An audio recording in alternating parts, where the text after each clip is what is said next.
The town square baked under the relentless midday sun, the heat rippling off the dusty wooden planks like a living thing. Horses stamped impatiently in the corral, and the murmur of the crowd swelled into a low, hungry hum. In the center of it all stood the auction block, a raised platform that gleamed with the polished brutality of human greed. On it, bound and trembling, were two girls, identical in every way but for the tiny distinctions that revealed their souls. Lucy's jaw was set tight, eyes sharp and scanning, calculating, already protective of the twin beside her. Emma's fingers clutched at the ropes that cut into her wrists, tears streaking dirt across her face, her body shaking as if the sun itself had made her bones fragile. The auctioneer, a thin man with a voice that carried like a whip crack, gestured dramatically. "Gentlemen, these fine young ladies can cook, clean, and bear children. Truly a bargain for the right man." His words slithered across the crowd, and a ripple of greedy chuckles and low whistles answered him. Hands shot up like pistons, rough calloused fingers, knuckles yellowed with tobacco, eyes leering with anticipation. Each bid sounded more like a purchase of livestock than any acknowledgement of humanity. $50 for the pair, the auctioneer called, and the first man barked out 75, the next one 100. The numbers climbed with alarming speed, like coins being tossed into the flames of someone else's suffering. Lucy felt the ropes bite into her skin and bit her lip to keep from screaming. She pressed herself closer to Emma, trying to shield her from the gazes that weighed on them like iron. Emma, smaller, gentler, leaned her head against Lucy's shoulder, whispering a single trembling word. "Why?" Lucy had no answer, only the steady pulse of fear and determination that kept her upright. She whispered back, barely audible, "We have to stay calm.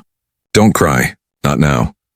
But Emma's sobs spilled over, mixing with the coarse laughter of the crowd, a cruel symphony of helplessness. The bidding grew louder, rougher. Men's voices boomed across the square, each shout another reminder that their lives were for sale. Lucy's eyes darted over the crowd, noting the sun-scorched hats, the stiff shoulders, the greed that glinted in every eye. Her heart hammered, knowing that each hand raised could condemn them to a life they had not chosen, a life of labor, subjugation, and perhaps brutality. Her mind raced, searching for a way out, any possibility of salvation, but the heat and fear seemed to press from every side. Then, from the far end of the square, a figure appeared. Dust clung to the leather of his jacket, and the worn brim of his hat cast a shadow across a sharp, weathered face. He moved slowly, deliberately, like a man who had seen enough cruelty to recognize it instantly. His eyes, hard but not unfeeling, swept over the platform, landing on Lucy and Emma. For a moment, something in them, something unspoken, shifted. Hope, tentative and fragile, flickered in Lucy's chest. The drifter stopped, boots crunching on the sun-baked earth, and watched the auction unfold with a silence that made the crowd uneasy. The girls didn't know his name yet, didn't know if he was friend or foe, but his presence was different from the men who had been counting them like currency. Lucy's gaze locked with his, sharp and assessing, and for the first time since their parents had died, she felt a thread of possibility tug at her fear. Emma nestled closer, trembling, and whispered, "Do you think he—" Lucy shushed her, though she didn't know the answer herself. All they could do was wait, hearts suspended between terror and the faintest glimmer of hope as the man in the dusty hat stepped closer, his eyes never leaving them. In that moment, the scorching square seemed to shrink, the greed around them muted by the silent promise of something or someone different, something that might just save them. The auctioneer raised his hand, preparing to call the next bid, but all eyes had shifted. The crowd was tense, uncertain, aware that the arrival of this drifter had changed everything. And on the platform, Lucy tightened her hold on Emma, whispering almost to herself, maybe help has come." The crowd buzzed like a nest of hornets disturbed, their greedy murmurs clashing with the rhythmic clopping of horseshoes on the dusty street. The auctioneer's voice had grown sharper, more insistent, and the girls felt the weight of every stare, every hungry calculation pressing down like a physical force. Lucy's stomach twisted in fear, but beneath it burned a spark of resolve. She would not let them be sold, not if she could breathe, not if her sister still clung to her hand. Emma trembled at her side, tears still streaking her dirt-streaked cheeks, her small fingers digging into Lucy's arm as though clinging could stave off the nightmare. And then the drifter moved. Not quickly, Not like a man fleeing danger or seeking attention, but deliberately with a weight behind each step that made the crowd pause. He crossed the square as if he alone commanded the sun-scorched ground beneath his boots. Hats tipped, heads turned, whispers fractured into uncertainty. For a man so plainly worn by dust and miles, there was something in his posture. Something that screamed authority without arrogance, power without display. 200. His voice cut through the clamor like a knife through fabric. It wasn't loud, but it carried, slicing through the roar of bids and murmurs. The auctioneer blinked, then smiled, thinking the man must be some fool with coin burning a hole in his pocket. "Do I hear 250? He called, trying to regain control. But no one moved. The crowd stiffened, an uneasy hesitation spreading like wildfire. 200 was more than most had ever seen. More than 3 months of hard work in this dust-choked town. Caleb Whitmore didn't flinch at the silence. He stepped forward, letting the brim of his hat shadow his face, but his eyes never left the girls. They were alive and real, not property, not a commodity for men with greedy hands. He let the words roll from his mouth carefully, each one a hammer striking the chains of their fate. "I'm not buying them," he said, slow, deliberate. "I'm claiming them as my daughters. They're coming with me." The murmurs turned to confusion, edged with anger. The auctioneer's jaw tightened, his face twisting into disbelief. "Hold on now, stranger. You can't just—" Caleb's hand rose steady as a mountain. "Watch me." He climbed onto the platform with the ease of a man who had faced far worse than suspicion and greed. The girl's eyes widened, Lucy's jaw tightening. Emma pressing close to her sister, trembling at the audacity unfolding before them. Caleb leaned down slightly, letting his shadow cover them as if to shield them from the world's cruelty. "Lucy and Emma Whitmore," he said, his voice carrying the authority of someone who had long ago learned to bend men's disbelief to his will. "My daughters. I've come to take them home." A ripple of shock rolled through the crowd. The men who had been drooling over the girls' futures now faltered, uneasy in their boots. Big Tom Morrison's face darkened like a storm over the prairie, his fingers curling instinctively around the handle of his pistol. The auctioneer swallowed hard, shaking as he tried to process the words. That's impossible. Their parents 3 days ago." Caleb's hand brushed the folds of his worn leather jacket. From inside he drew a document, careful to let the paper catch the sun in a way that made the seals glint. "Marriage certificate," he said evenly. "Caleb Whitmore to Sarah Brennan. Dated 18 years ago in Silver Creek," he held it out. The mayor stepped forward, squinting, skeptical, but the weight of the paper, the confidence in Caleb's stance forced his hesitation. Lucy and Emma exchanged a glance, hearts hammering. The lie was clear, so blatant, but the conviction behind it radiated warmth and protection they hadn't felt since their parents' death. Lucy's lips parted, ready to speak, but Caleb's gaze, dark and commanding, warned her to trust him. Emma's hand twined with Lucy's, both girls frozen, caught between disbelief and a fragile hope. Big Tom's roar shattered the fragile pause. "I don't believe a word of it. You're some drifter trying to steal what belongs to me." He advanced, teeth bared, and the air shifted, charged with imminent violence. The crowd recoiled, sensing the storm about to break. Caleb's hand rested near the gun at his hip, but not in threat yet. In that moment, he became more than a man. He was a wall between innocence and the merciless hunger of the world. "Careful with your next words," he said softly. "Ice under the sun. You're talking about my family." For the first time, Lucy felt it. The raw, unyielding presence of someone willing to fight for them, willing to defy the world's cruelty. Emma clung tighter, trembling. Yet there was something fierce in her trembling now, a spark that mirrored the fire in Lucy's gaze. The auctioneer faltered, the town held its collective breath, and in that charged silence the impossible became plausible. Caleb Whitmore had stepped into their lives and the winds of fate had shifted. The air in the square had thickened, heavy with dust and disbelief. Men muttered, shifting their weight nervously, eyes flicking between the platform and the drifter who had dared to defy them. Big Tom Morrison's jaw twitched, and his hand hovered near his pistol. Sweat streaked his dirt-smeared face, but his glare was unwavering, sharp enough to cut through the noon haze. Around him, the crowd's greed warred with the sudden, undeniable sense of wrong, creating a silence that felt fragile, ready to shatter with a single word or gesture. Caleb Whitmore didn't flinch. He lowered his hat slightly, letting his dark eyes sweep the throng with measured calm. His fingers rested near the worn grip of his Colt, but he did not draw it. Yet. That was not the language he spoke first. His voice rolled across the square, steady, commanding, soaked with authority that came from a lifetime of survival. "These girls are Lucy and Emma Whitmore," he repeated slower this time, letting each syllable anchor itself in the minds of everyone who had dared to see them as property. "My daughters. And I will not let a single one of you take them from me," the auctioneer sputtered, red-faced and grasping for control. You can't just, this is an auction. You can't." His protests were drowned by murmurs of doubt from the crowd. Some men shuffled uneasily, clearly uncomfortable at Caleb's unyielding stance, the aura of danger that radiated from him. Even the mayor, face pale and uncertain, hesitated as he held the forged marriage certificate, unsure whether to validate it or call out the stranger's audacity. Big Tom stepped forward, boots crunching on the sun-baked boards, spittle flying from his lips as he snarled, "I don't care what paper you hold, Whitmore. Those girls were promised to me. I made the highest bid fair and square."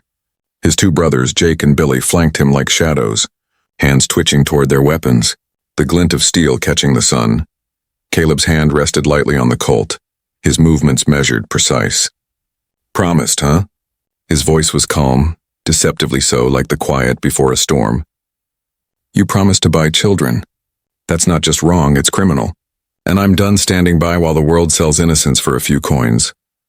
He let the words hang, each syllable a spark igniting the tension. Lucy's grip tightened around Emma's hand. She felt the fire of defiance, the possibility of rescue, but fear still coiled in her stomach. Emma trembled, whispering, "Lucy, what if he can't stop them?" But Lucy's eyes, sharp and calculating, mirrored Caleb's resolve. "He will," she whispered back, though even she did not know why she believed it. Only that something about the drifter radiated a dangerous certainty, the kind that bends the world around him. Big Tom lunged forward, voice rising in fury. "Step aside, boys. He's bluffing!" But as he moved, Caleb shifted like a predator unleashed, a flash of steel at his hip. The suddenness of the motion froze the men mid-step. The crowd recoiled, instinctively aware that this was no ordinary drifter. No ordinary man who could be cowed by shouting and threats. Caleb leaned forward slightly, the shadow of his hat cutting across his eyes, voice low and deadly. "Try me." A hush fell over the square, broken only by the faint whinny of a horse and the scuff of boots in the dust. The air was thick with heat, fear, and the electric tension of inevitability. Big Tom's hand faltered as the reality hit him. The man before him had a reputation that preceded him. Stories of bounty hunts, outlaw confrontations, and bloody showdowns seemed to radiate off Caleb, as though the land itself remembered him. The twins felt it too. Lucy's chest heaved as adrenaline surged, not for herself, but for Emma, for both of them. For the first time feeling the raw power of someone willing to fight for them without hesitation. Emma clutched her sister tighter, whispering, "He'll protect us." The words were fragile, but true. Caleb's gaze swept over the square, landing on each potential threat, measuring distance, timing, and opportunity. Then he spoke again, softer this time, but with iron undertones that made the crowd freeze. "This ends today, one way or another. You want them? You'll have to get through me first. And if you do, the world's worst kind of reckoning is waiting." The auctioneer's face went pale. The mayor paled further.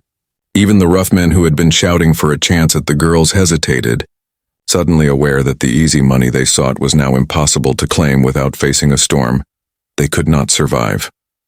Big Tom's lips curled in rage, but before he could speak, a subtle shift in the crowd occurred.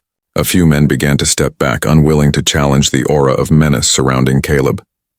Even the sun seemed to lean in closer, shadows stretching long and sharp, highlighting the twin girls on the platform, small but unbroken, and the drifter who had declared himself their guardian. Lucy's eyes met Caleb's, a silent communication passing between them. No words, only understanding. Their hope had been small, fragile, but now it pulsed with life, fed by the presence of the man who dared to defy the cruelty of the square. Emma's fingers squeezed Lucy's, courage growing in tandem with fear. The first whisper of action stirred, the calm before a storm that would shake the town to its core. Caleb had staked his claim, but the game was far from over, and the square, once a stage for cruelty, had become a battlefield of morality, courage, and the deadly reckoning that always followed a man like Caleb Whitmore. The hotel loomed ahead, a weathered, creaking structure that smelled of old wood, stale whiskey, and the faint tang of horse sweat. Caleb led the girls through the side alley, every step measured, boots crunching softly on gravel. The twins clung close, hearts pounding, feeling the weight of their sudden salvation, yet aware that danger still clung to them like a shadow. The air smelled of dust and fear, of the town square left behind but still echoing in every step. Caleb's fingers brushed Emma's shoulder as they entered the dim hallway, a subtle gesture meant to reassure, but one that carried the weight of silent promises. Once inside, the hotel room was small, almost suffocating, the walls thin enough to let every shout from the saloon drift through like whispers of a cruel world outside. Caleb set the girls on the narrow bed, motioning them to stay low. "Sit tight," he said, voice low, rough with controlled tension. "No matter what happens, stay here. Do not, under any circumstances, come out." Lucy's eyes narrowed, assessing the room, while Emma's hands clutched the edge of the bed, knuckles white. Both girls sensed the storm Caleb had brought them into, a storm born of his own history and the town's relentless greed. He moved to the window, peering through the slats at the shadows across the street. 3 men lingered where he had expected, watching, waiting, silent predators with knives and pistols tucked into their belts, the Morrison brothers, no doubt, biding their time, sensing the imbalance but unwilling to make the first move. Caleb's jaw tightened as his mind raced through options. Every muscle taut, every breath calculated. He had faced ambushes before, tracked men through deserts and canyons, but the stakes were higher now. 2 innocent lives rested in his hands. "You think we can fight them all?" Emma whispered, voice trembling. Her eyes were wide, reflecting the soft lamplight and the harsh reality outside. Caleb's gaze softened briefly, but his steel never wavered. "No," he admitted. "Not alone, but I've never had to." His fingers grazed the Colt at his hip, a motion so practiced it was almost invisible, almost graceful. "We'll make them regret underestimating us." Lucy, the braver of the two, leaned forward. "What happened to you, Caleb? Why are you so good at this?" Her voice was hesitant but curious, searching for the pieces of the man who had appeared from nowhere and stolen a shard of hope into their lives. Caleb's eyes darkened, memories flickering behind them like storm clouds. "When I was your age," he began slowly, voice rough with old pain. "My parents died. Sheriff sold me to a work camp to pay off debts. Spent 3 years in a hell of mud, sweat, and blood before I escaped. Learned to fight, learned to kill. Became everything I swore I'd never be." His hands brushed the Colt again unconsciously, fingers grazing the worn metal as if greeting an old friend. Sometimes the past follows you, even when you want it to stay buried. The girls listened wide-eyed, absorbing his story in a mixture of fear and awe. Lucy's mind raced. This man, this drifter, was not a hero in the clean, simple sense. He was a survivor, a fighter, someone shaped by fire and cruelty, yet here he was, choosing to protect them, choosing to face danger so they could live. A soft creak in the hallway snapped Caleb's attention back to the present. Footsteps careful, measured, deliberate. Someone was coming, moving up the narrow staircase. His eyes flicked to the girls, then to the door. He gestured to the small gap between the bed and the wall. "Get down, stay low." "Do not move." The twins scrambled, pressing themselves into the shadows, hearts hammering, ears straining to catch the faintest sound. The door burst open with a violent crash. Big Tom Morrison filled the frame, eyes wild with fury, a knife in hand, muscles coiled like a predator ready to strike. Jake and Billy followed, pistols raised, faces twisted with greed and vengeance. Caleb didn't hesitate.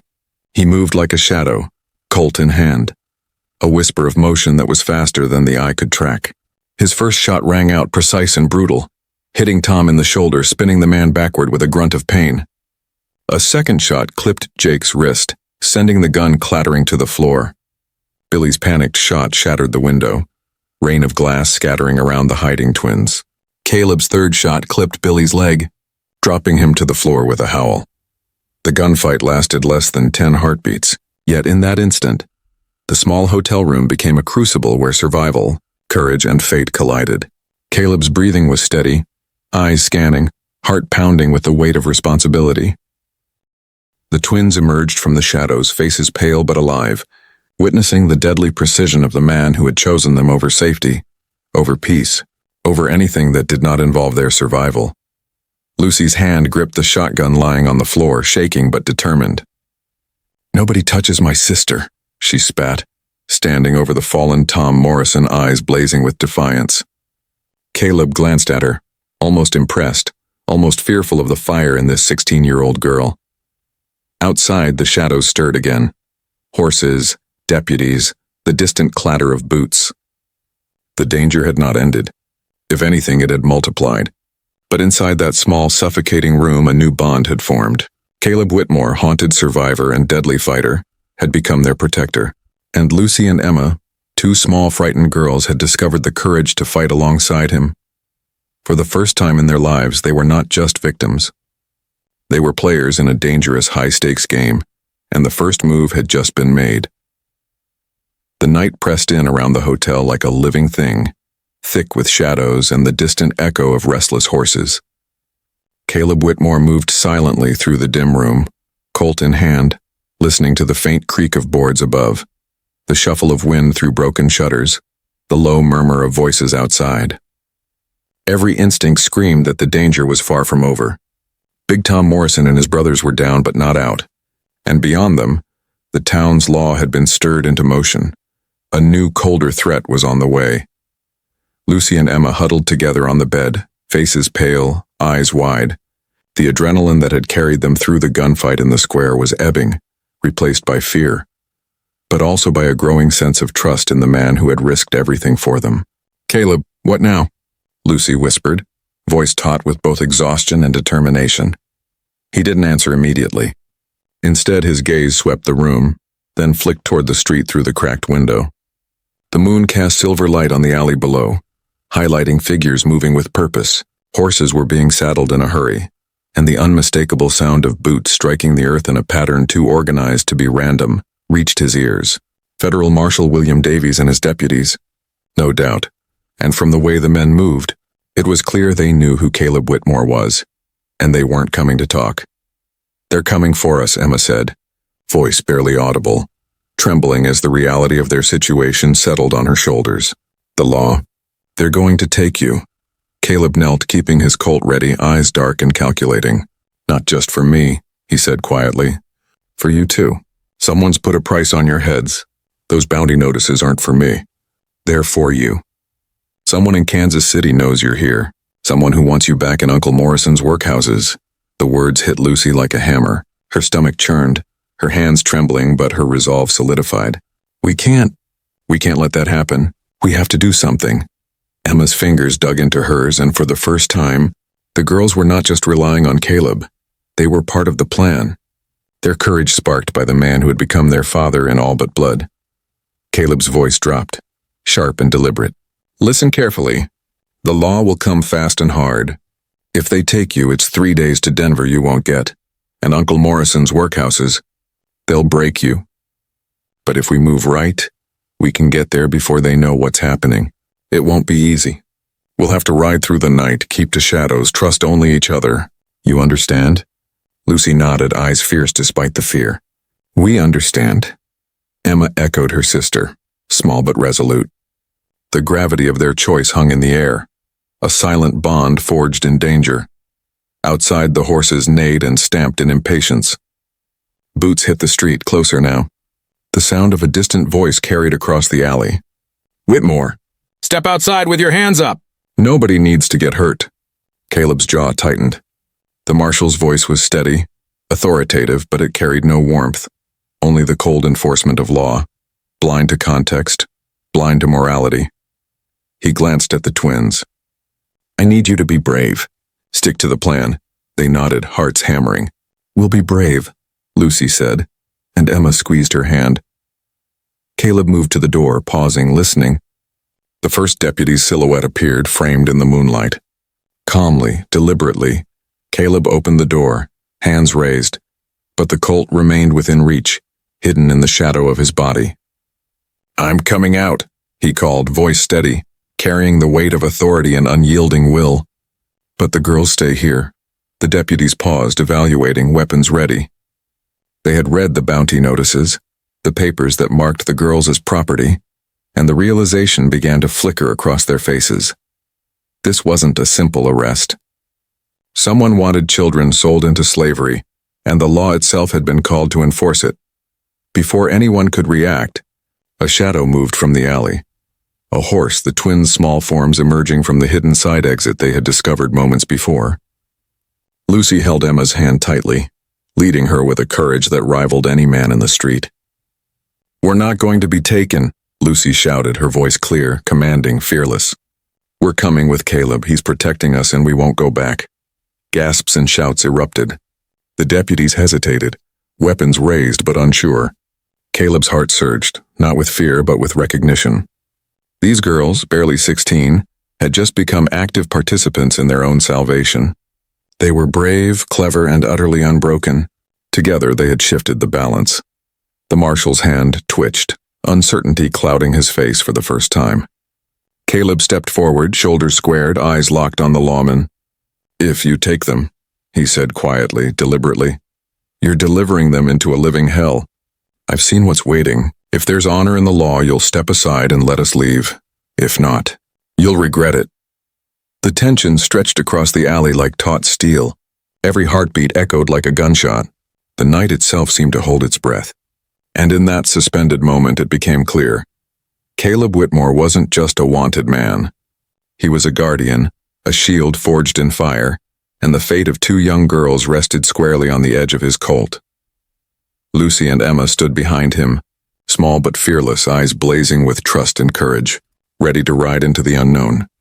The stage was set. The chase, the fight, and the desperate flight to Denver had only just begun. The night was a living thing, a black velvet shroud that pressed against their skin and seemed to echo every heartbeat.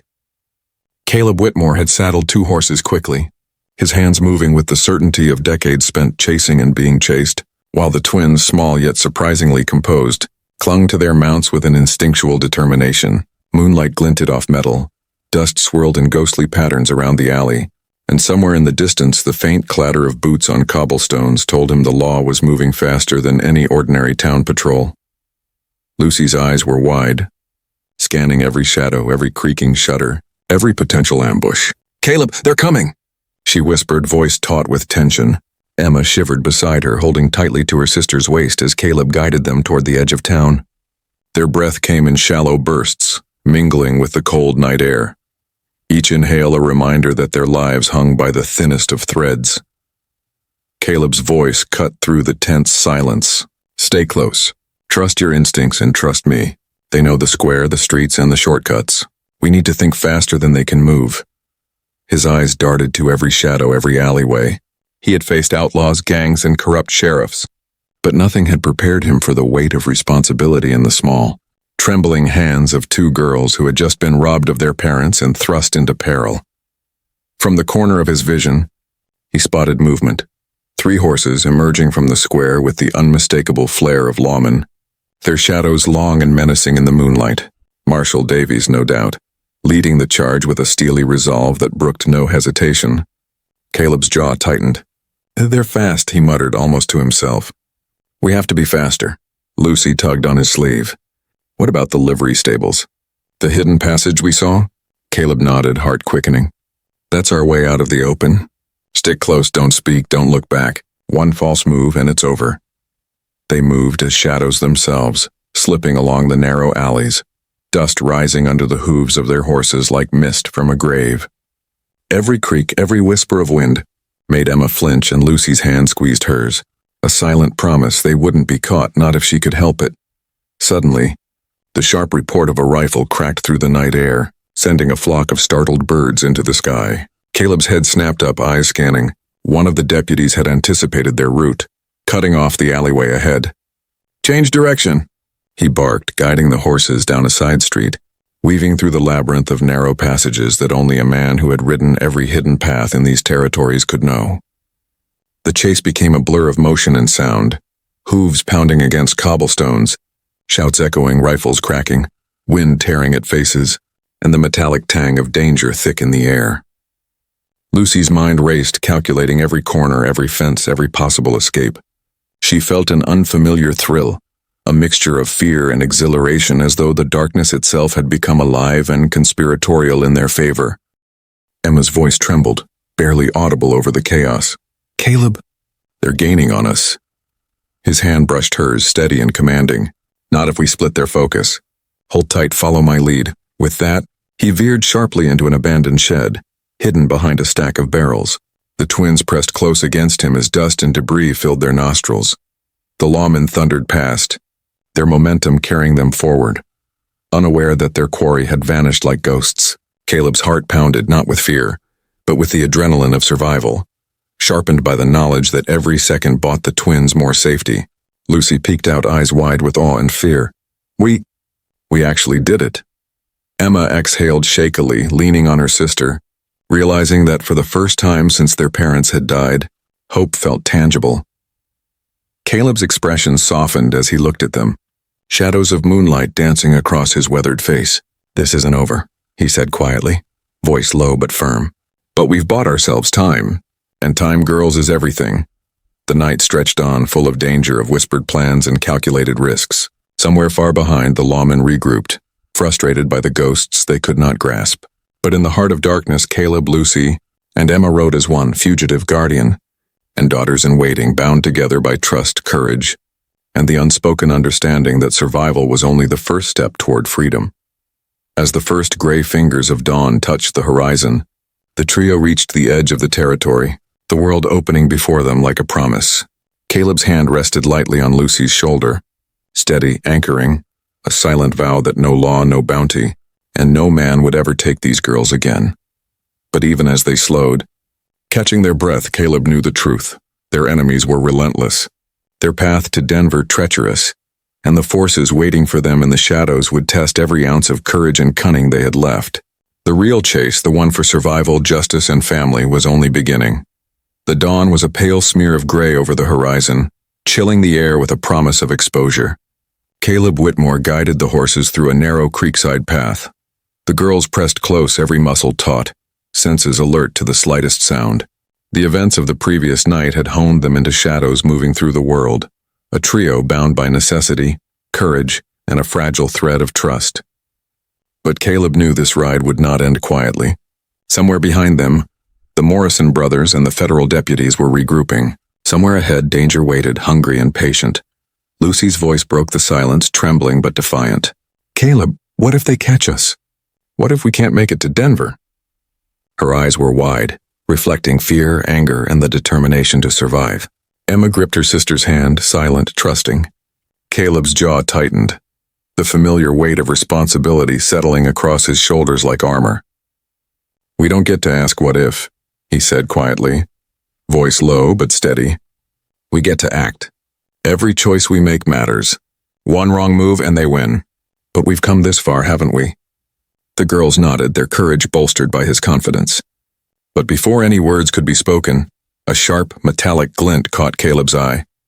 A rifle trained on them from the ridge above the creek. Big Tom Morrison, bloodied but far from defeated, crouched behind a fallen tree, eyes burning with malice. His brothers flanked him, pistols drawn, faces twisted with vengeance. And somewhere beyond the ridge, the distant thunder of horse hooves announced Marshal Davies and his deputies, fast closing in from the opposite side. Caleb's heart pounded, not with fear, but with the precision of calculation honed over decades. He dismounted, pulling the twins down behind a cluster of boulders. "Stay low. No matter what happens, stay here," he ordered, Colt raised, eyes never leaving the ridge. Lucy's hands shook, but her gaze remained locked on him. "We're not hiding. We're helping." Caleb's lips pressed into a thin line. He hadn't expected courage in children this young, yet here it was, fierce and unyielding. "Fine, but listen closely. Follow my lead, do exactly as I say, and we all get out alive." The first shot rang out, echoing through the canyon like a gunmetal clap of thunder. Caleb rolled, firing back, forcing Tom Morrison to duck behind the fallen tree. Every shot was calculated, precise, each one a barrier between the twins and death. Lucy grabbed a discarded revolver, shaking but determined, and fired a warning shot toward Jake, forcing him to duck. Emma, trembling but resolute, picked up a discarded rifle, holding it with a courage that made Caleb's jaw tighten in grim respect. The standoff stretched, tension coiling like a spring ready to snap. Federal horses thundered closer, Davies shouting orders that merged with the Morrison brothers' curses. Caleb realized that escape was no longer about distance.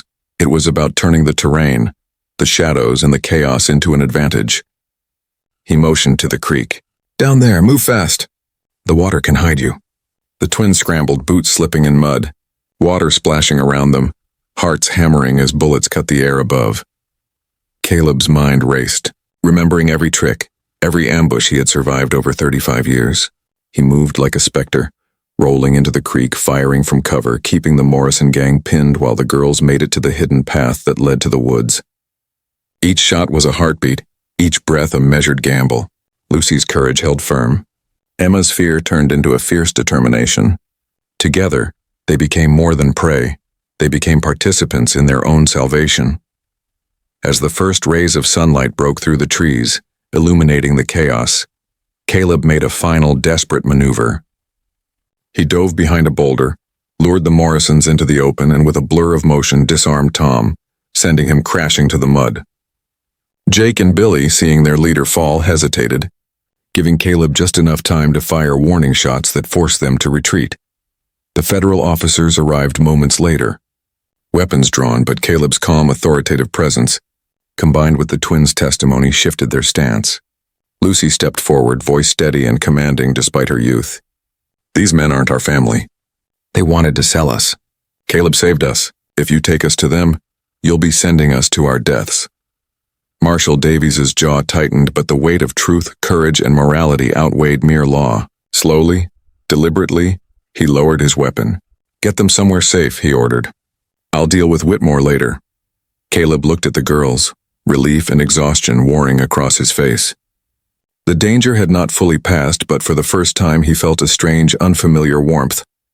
A sense of belonging, of purpose beyond survival. Lucy and Emma rushed to him, small arms wrapping around his waist. Caleb's heart tightened. He had lied about being their father, but in this moment, the lie became something real, a bond forged in fire. Blood and courage. As they rode into the early morning, toward Denver and the aunt who waited for them, Caleb glanced at the twins. Their faces were streaked with mud and tears, but their eyes shone with fierce determination. "We're not done yet," he said, voice low but firm. "But as long as we stick together, nothing can break us." For Lucy, Emma, and Caleb Whitmore, the day was no longer about flight. It was about survival, justice, and the fragile, powerful creation of a family in a world that had shown them nothing but cruelty. And somewhere in the soft morning light, hope finally had a place to take root.